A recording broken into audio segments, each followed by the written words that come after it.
Jika seseorang ingin menjelajahi sifat mistis dari keberadaan kita, maka meningkatkan akas adalah aspek yang sangat vital dan diperlukan. Begitu ada penguasaan tertentu atas kelima elemen, seseorang akan mengetahui tidak ada hal seperti yang di dalam dan yang di luar.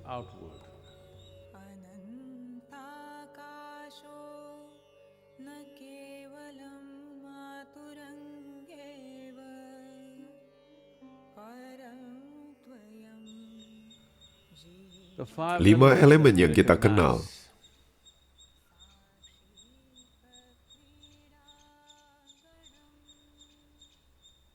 sebagai bahan dasar kehidupan.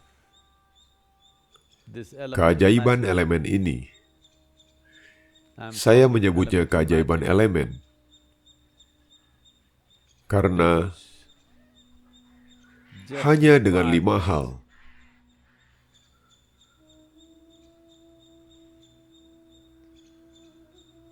bukan 5 juta, hanya 5 hal. Dengan 5 hal, terlalu banyak yang telah dilakukan.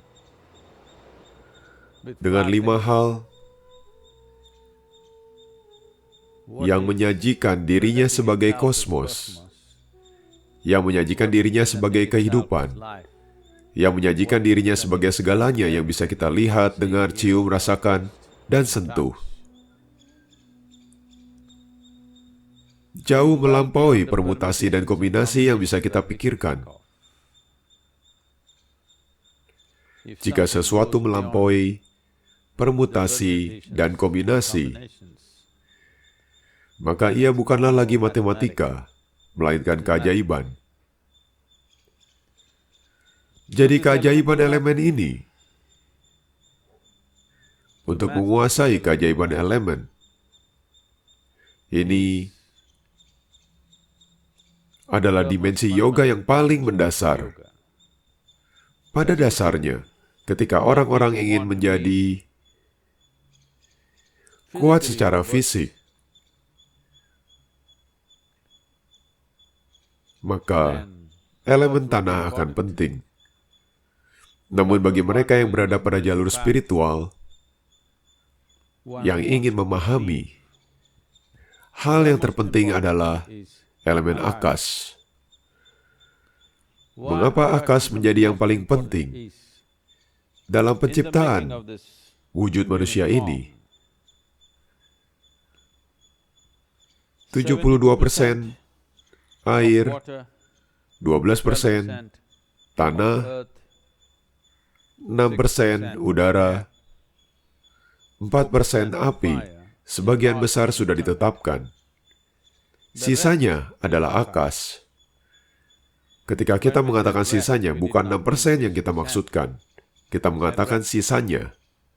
Sekarang, jika kamu meningkatkan proporsi akas dalam sistem,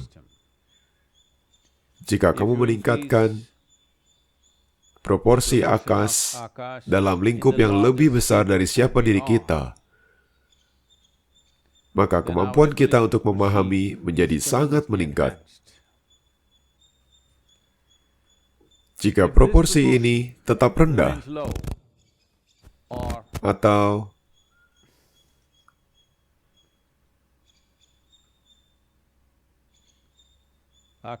akas berada pada tingkat minimal dalam penciptaan seseorang, maka kemampuan mereka untuk memahami akan menjadi sangat minimal. Bahkan jika mereka memiliki intelek yang hebat, intelek ini akan mencari hal-hal yang biasa. Ia tidak pernah bisa bangkit untuk memahami sesuatu yang lebih dari itu. Jadi dalam konteks ini, satu aspek penting dari kemajuan spiritual, satu aspek penting dari Vigyaan atau Vises Gyan, jika seseorang ingin melampaui kelima indera, jika seseorang ingin memahami yang bukan bersifat fisik. Jika seseorang ingin memperluas antenanya ke dimensi kehidupan yang lebih besar, jika seseorang ingin menjelajahi sifat mistis dari keberadaan manusia, maka meningkatkan akas adalah aspek yang sangat vital dan diperlukan. Akas adalah dimensi yang tak terbatas.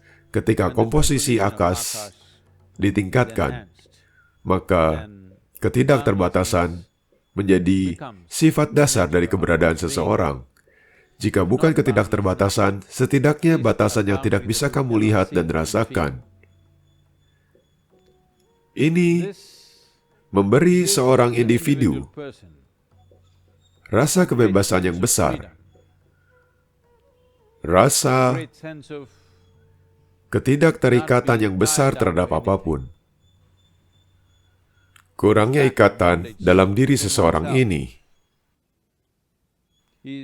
merupakan jumlah ruang yang penting yang dibutuhkan seseorang jika mereka ingin memiliki penguasaan atas 5 elemen tersebut. Ini berlaku bagi sistem manusia juga. Untuk menjaga sistem tetap baik, menjaga sistem dalam mode efisien dan efektif, namun tidak teridentifikasi dengannya, sangatlah penting, atau langkah yang sangat penting yang harus dilakukan jika seseorang ingin memiliki penguasaan atas elemen-elemen. Begitu ada penguasaan tertentu atas kelima elemen tersebut,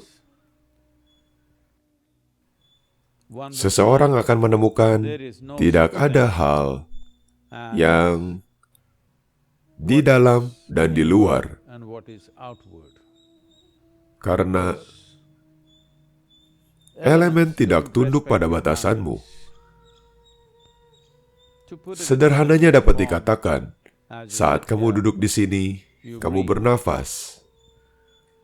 Udara tidak mematuhi batasanmu, ia senantiasa masuk dan keluar. Bukan hanya udara saja, ini juga terjadi pada segala hal. Makanan yang kamu makan, dan substansi apapun yang kita keluarkan, dan segalanya yang lain, berada dalam transaksi yang konstan atau elemen-elemen tidak mematuhi batasan tubuhmu. Batasan tubuhmu.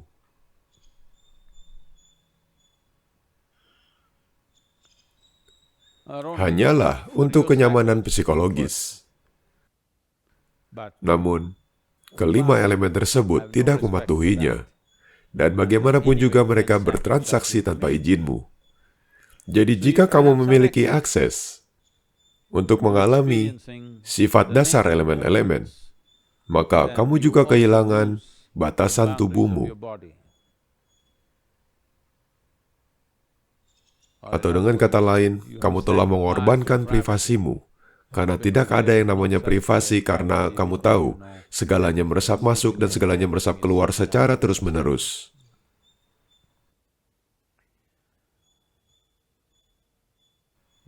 Ketika seseorang ingin memperoleh penguasaan, salah satu hal yang biasa dilakukan adalah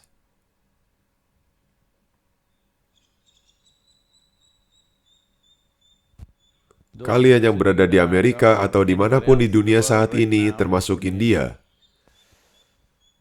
jangan mencoba melakukan ini. Kalian akan lihat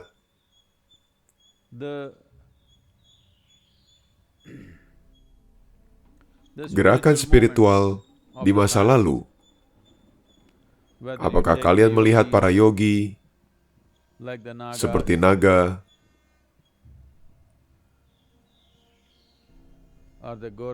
atau Goraknathis atau Jain? Salah satu hal yang mereka lakukan pada sadhana tingkat dasar, yang pertama adalah memaparkan diri mereka pada elemen-elemen. karena mereka ingin transaksinya terjadi secara bebas. Karena di masa ini, untuk berjalan telanjang di dunia tidaklah mungkin, meskipun di India masih dipraktikkan. Kamu akan melihat ribuan dari mereka berjalan telanjang, tidak peduli dengan norma-norma sosial. Itu tidak mungkin bagi kalian semua. Jadi satu hal sederhana yang bisa kamu lakukan adalah beralih ke pakaian yang lebih longgar. Nah, kamu mungkin tidak terlihat berbentuk, tapi tidak ada bentuk untukmu dalam pandangan elemen. Ia berada dalam transaksi yang konstan. Untuk memfasilitasi ini, agar mampu menjadi sadar akan hal ini, satu hal pentingnya adalah ada sedikit ruang antara tubuhmu dan yang kamu kenakan, yaitu pakaian yang tidak ketat. Ini adalah satu langkah yang bisa seseorang lakukan untuk, jika kamu memperhatikan, kamu akan melihat, melampaui nafas ini, banyak transaksi yang senantiasa terjadi di seluruh tubuh. Jika seseorang cukup memperhatikan transaksi ini, maka seseorang juga akan secara perlahan memahami sifat dasar dan komposisi elemen dalam dirinya, maka meningkatkan satu dimensi atau meningkatkan akas dalam sistem. Melalui latihan yang tepat menjadi suatu kemungkinan. Dan tentu saja, begitu saya mengatakan ini, pertanyaan pertamanya adalah, Sadguru, latihan apakah itu? Latihan bukanlah yang utama. Perhatianlah yang utama. Dengan perhatian, jika seseorang tahu ada transaksi, bukan dengan intelek, melainkan dengan perhatian, jika seseorang tahu ada transaksi, maka bagaimana untuk menyesuaikan transaksi untuk kepentingan kita adalah hal yang bisa kita lakukan. Hal yang pertama adalah memegang kendali atas transaksi yang paling jelas. Transaksi yang paling jelas adalah nafas, makanan, konsumsi air, dan suhu tubuh, serta suhu di luar. Itulah transaksi-transaksi yang paling jelas. Perhatikan sedikit lebih banyak saja transaksi-transaksi yang jelas tersebut. Saya selalu heran, bagaimana nafas, yang merupakan transaksi yang sangat jelas, dan tidak terjadi secara diam-diam, ia menggerakkan seluruh tubuh. Namun kebanyakan orang tidak pernah sama sekali memperhatikannya. Jika kamu tidak bisa memperhatikan nafasmu, bagaimana kamu bisa memperhatikan hal-hal yang lebih halus dari itu? Karena nafas adalah aktivitas yang berisik, ia terus berlangsung. Jika kamu memperhatikan hal-hal tersebut, cara kamu makan, cara kamu minum, cara kamu bernafas, cara kamu menyentuh segalanya yang tersentuh, kamu akan lihat pengalaman kehidupan akan meningkat menuju tingkatan yang sepenuhnya berbeda. Kebanyakan manusia tidak melakukan hal-hal sederhana tersebut. Mereka menelan yang mereka makan dan minum. Mereka bernafas sepenuhnya tanpa sadar. Mereka menyentuh segalanya tanpa mengetahui apa yang mereka sentuh atau merasakannya. Sebagian besar terjadi seperti ini bagi kebanyakan orang. Jika kamu membawa kesadaran terhadap itu, jika kamu membawa, bahkan izinkan saya untuk tidak menggunakan kata kesadaran karena itu berarti berlainan bagi banyak orang, memberi lebih banyak perhatian terhadap itu. Jika kamu jauh lebih perhatian terhadap hal-hal tersebut, maka tanpa memperlambat apapun, ini penting. Karena orang-orang berpikir ketika kamu bernafas, kamu seharusnya tidak melakukan hal lainnya. Kamu harus bernafas saja. Ketika kamu makan, kamu harus makan saja. Ketika kamu minum, kamu harus minum saja. Tidak. Itulah keindahan menjadi manusia, bahwa kita memiliki kemampuan cerebral untuk melakukan aktivitas yang kompleks dalam diri kita dan tetap mampu memperhatikan. Ini seperti kamu mengemudi dan kamu masih bisa berbincang-bincang dengan seseorang. Jadi dua tingkatan perhatian terjadi. Hanya seperti ini. Kamu bisa melakukan apapun yang sedang kamu lakukan, tapi tetap memperhatikan nafas. Nafas itu satu hal yang selalu terjadi. Jadi kamu bisa memperhatikannya. Kamu juga bisa memperhatikan makanan yang kamu makan dan air yang kamu minum. Jangan biarkan ini terjadi sepanjang waktu. Jadi kemungkinan untuk mengetahui dimensi-dimensi di luar, kemungkinan menyelami sifat mistis dari keberadaan, sangatlah berakar dalam komposisi elemen dari diri kita.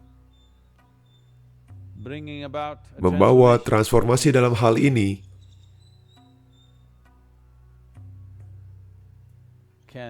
bisa menciptakan hal-hal fantastis terhadap dirimu. Tetapi seseorang juga harus memahami hal-hal fantastis itu juga bisa menjungkir balikan hidupmu. Itulah sifat dasar dari hal-hal yang fantastis.